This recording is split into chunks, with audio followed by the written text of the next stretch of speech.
À ce qu'il paraît, tout commence par un rêve. Hein? C'est ce que la plupart des personnes qui ont accompli des grandes choses dans le monde vont vous dire. Et ce qui est intéressant là-dedans, c'est que souvent on nous dit de rêver grand, d'avoir des belles grandes visions incroyables. Et ce qui fait que la majorité des gens foutent leurs rêves dans le tiroir puis qu'ils les réalisent jamais, c'est cette vague impression-là que la marche elle est trop grande entre le rêve et la réalité. Hein? C'est comme si je vous amenais aujourd'hui au pied de l'Everest, puis je vous disais regardez en haut complètement, là, puis même que vous pouvez pas voir en haut parce qu'il y a des nuages qui cachent le sommet, là, mais vous allez monter ça, puis vous allez vous rendre jusque là aujourd'hui. Fort probablement qu'il y en a une couple qui vont être découragés.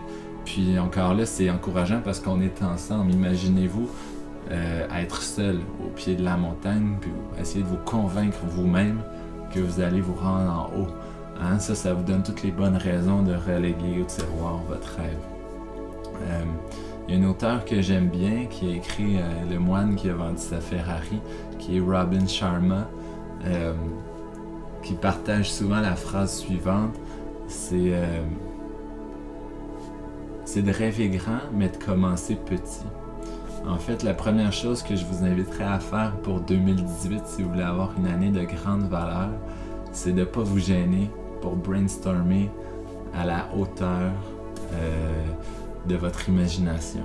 Par contre, commencez à planifier en premier lieu, étape par étape, quelle serait la marche à suivre pour le réaliser, ce grand rêve-là. Puis des fois, là, le rêve, il est tellement grand que ça prend des étapes, mais que ça prend aussi des sous-étapes. Puis que ça prend à travers ça des objectifs à atteindre et que ça prend des sous-objectifs advenant le cas où est-ce que la première idée, ça ne fonctionne pas de cette façon-là.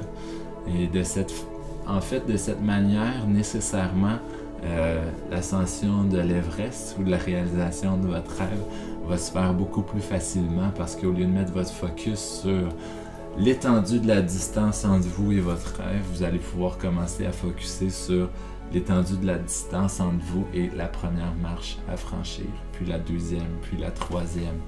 Mais sincèrement, si on a juste une vie à vivre, peut-être qu'on en a d'autres, mais je suis pas encore sûr à 100%. Chose certaine, je sais que présentement, il y en a une qui est en train de se passer.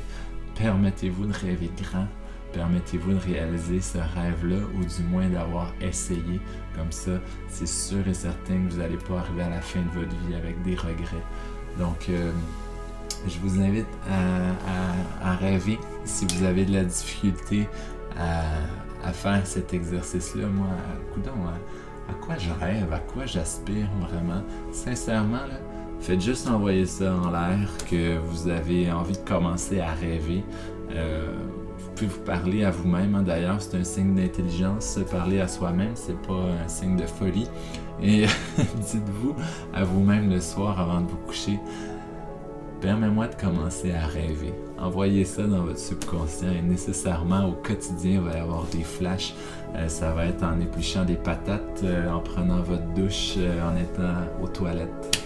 C'est dans des moments, des grands moments comme ceux-là souvent, que les éclairs de génie frappent notre tête. Donc voilà. Et pour vous, en fait, afin de vous réaliser pleinement en 2018, puis de faire de cette année-là une année de grande valeur, je suis convaincu que vous n'avez pas le choix de commencer à rêver. Ça passe par là. Je vous souhaite une belle journée. Bye bye.